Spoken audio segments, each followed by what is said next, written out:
यह संकट कितना बड़ा है, यह महाराष्ट्र के लोगों को बताने की जरूरत नहीं है। महाराष्ट्र और विशेष रूप से मुंबई कितनी बुरी तरह इससे प्रभावित हुआ है, आप सभी अच्छी तरह जानते हैं। केवल महाराष्ट्र कोरोना के संकट से ही प्रभावित नहीं हुआ है, बल्कि एक निसर्ग तूफान का भी संकट महाराष्ट्र की जनता को झेलना पड़ा है। इसके बावजूद मैं महाराष्ट्र की जनता का अभिनंदन करना चाहता हूं। इन दो बड़े संकटों के बावजूद महाराष्ट्र की जनता पूरी ताकत के साथ, पूरी मजबूती के साथ खड़ी है। और क्यों न खड़ी हो? क्योंकि महाराष्ट्र के बारे में जानता हूं कि महाराष्ट्र की धरती यह छत्रपति महाराज शिवाजी की धरती है। शिवाजी जैसे प्रतापी और संकल्पी योद्धा से प्रेरणा लेने का काम महाराष्ट्र की जनता करती है। और मुश्किल क्षणों में अपना रास्ता बनाने की कला यदि किसी को सीखनी होती है तो छत्रपति महाराज शिवाजी के जीवन इतिहास से वह कला सीखते हैं।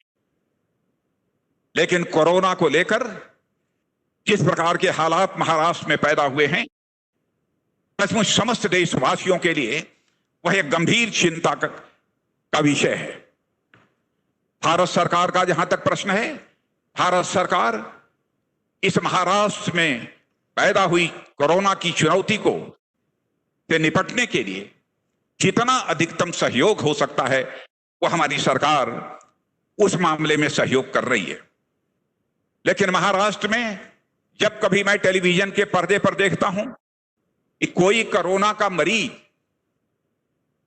टेलीफोन करता है एम्बुलेंस बुलाने के लिए, 16-16 घंटे तक एम्बुलेंस नहीं पहुंचती है, तो वह पैदल चलने के लिए मजबूर हो जाता है, तो दिल को बेहद पीड़ा होती है। कोरोना का पेशेंट पड़ा हुआ हो तो लगता है कि क्या वहां सरकार नाम की कोई चीज नहीं है?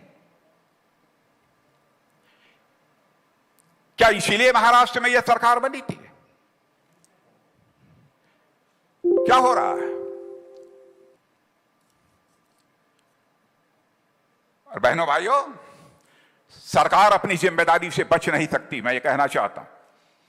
लेकिन फिर भी सरकार को जो भी जरूरत होगी इस संकट से निपटने के लिए हम पूरी तरह से मदद करने को तैयार हैं।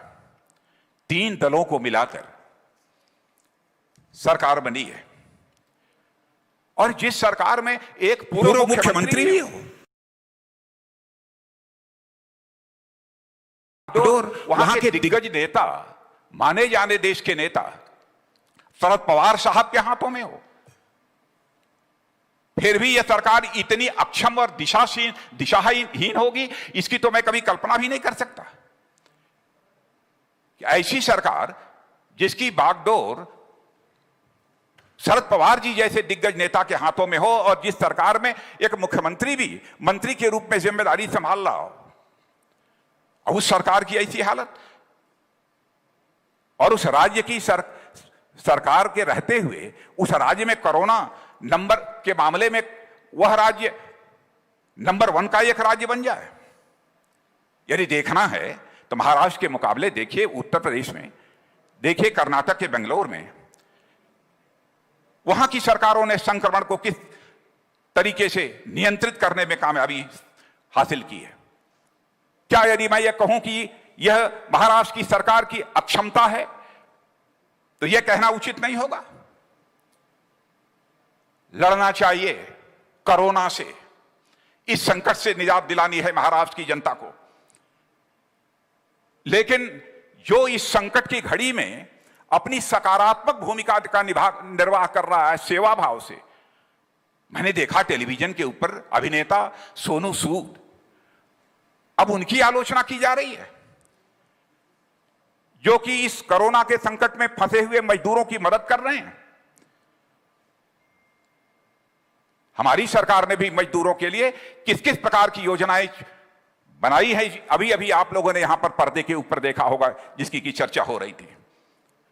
लगता है कि महाराष्ट्र में सरकार के नाम पर सर्कस हो रहा है, डेवलपमेंट का के लिए जिस प्रकार का विजन होना चाहिए सरकार का, उस प्रकार का विजन सरकार के पास नहीं है, नजरिया नहीं है।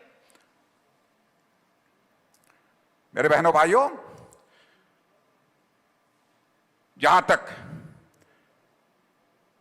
उस सरकार का प्रश्न है, मैं क्या क्या कहूं।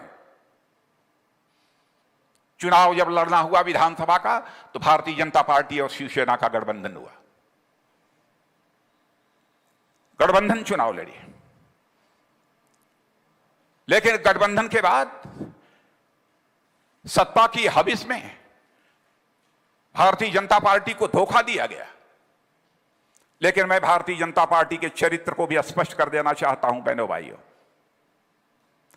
कि हम धोखा खा सकते हैं लेकिन धोखा कभी दे नहीं सकते हैं। यह भारतीय जनता पार्टी का चरित्र है।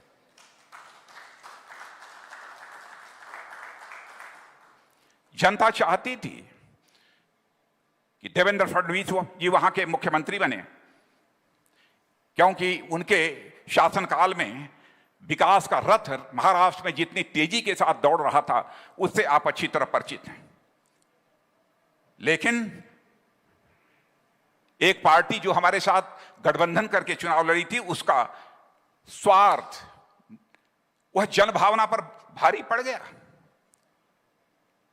विश्वास नहीं होता है मेरे बहनों भाइयों, क्या वही पार्टी है जिसे हमारे पूज्य बाला साहब ठाकरे ने बनाया था। और मैं यही कहना चाहूंगा उस सरकार से